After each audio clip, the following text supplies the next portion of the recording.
Hello, everybody, and welcome to Empire. This is our third podcast, and today's podcast I am calling Utopia. Let me give you the definition of utopia real quick. Merriam-Webster's definition of utopia is a place of ideal perfection, especially in laws, government, and social conditions. Definition 2 is an impractical scheme for social improvement. Now, let me tell you about my idea for utopia in the Department of Corrections. I have this grand idea. I want to see a program implemented that is in an entire facility. So here I'm at Arkansas Valley Correctional Facility. So my idea would be move all the trouble, all the problem makers out. Send them to Dystopia. Send them to Sterling, Lyman, one of the other facilities. Bring in all guys that want to change. They want to get a career. They want to get an education. They want to get in touch spiritually. They want to get healthy.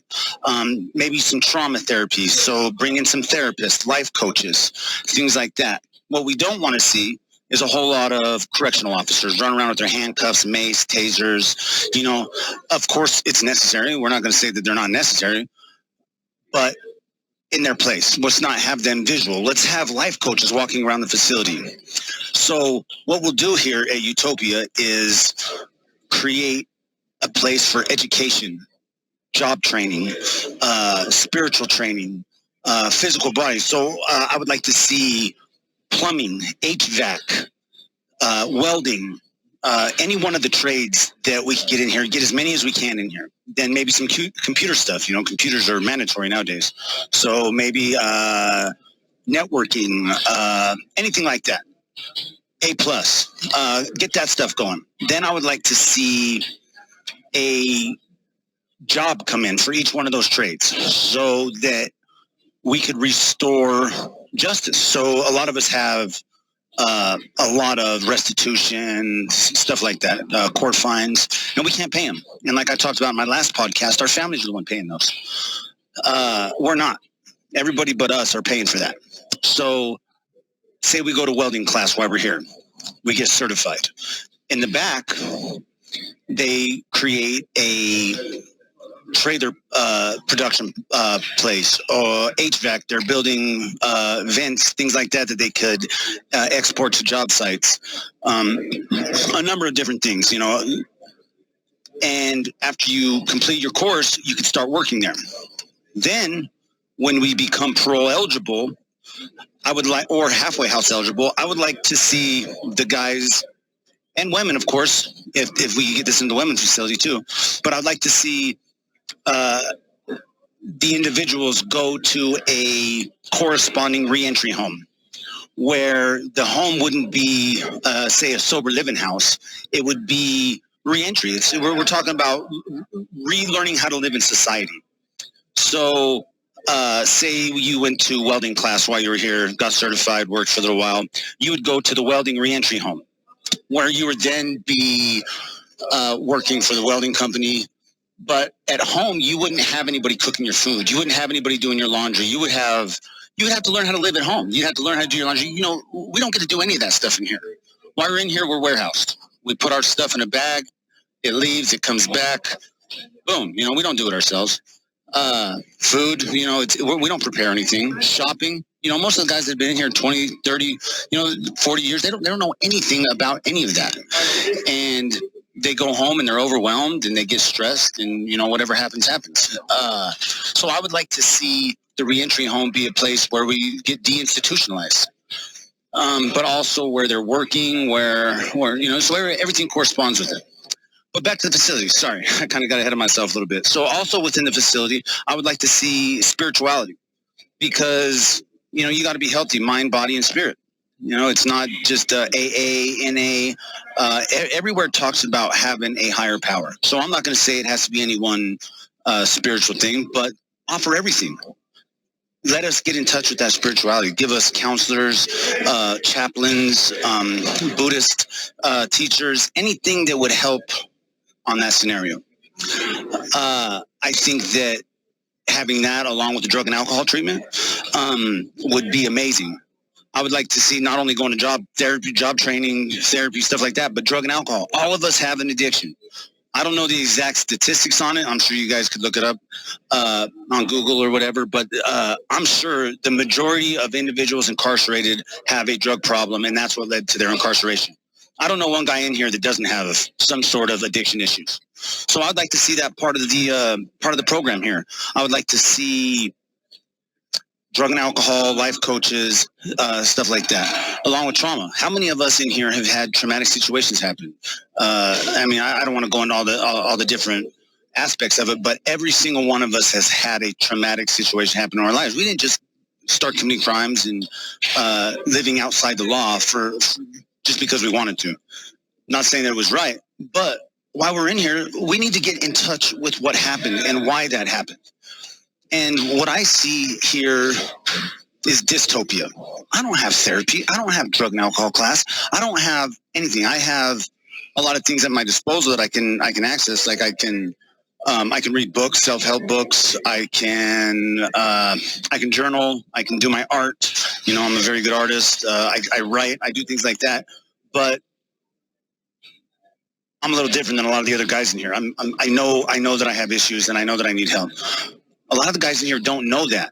And if they had the resource at their disposal to use, it would change. I mean, it would change lives. I really believe that the rate of incarceration would drop dramatically if we had access to this stuff. So, physical stuff. I talked about mind, body, or mind, spirituality, but I didn't talk about physical. I think also bringing in CrossFit, yoga, weightlifting. We have all that, but if we had an actual class, like, and we were sectioned off each day, you know, we had a routine. In the morning, we do whatever physical stuff. In the afternoon, we do our classes. In the evening, we do our spirituality. You know, if we had all that, I think, man, that this place would begin to change. And here's one thing that I foresee. This would be an issue. Drugs, alcohol, tattooing, you know, basic rule infractions, things like that. People are going to, you know, they're going to get in trouble.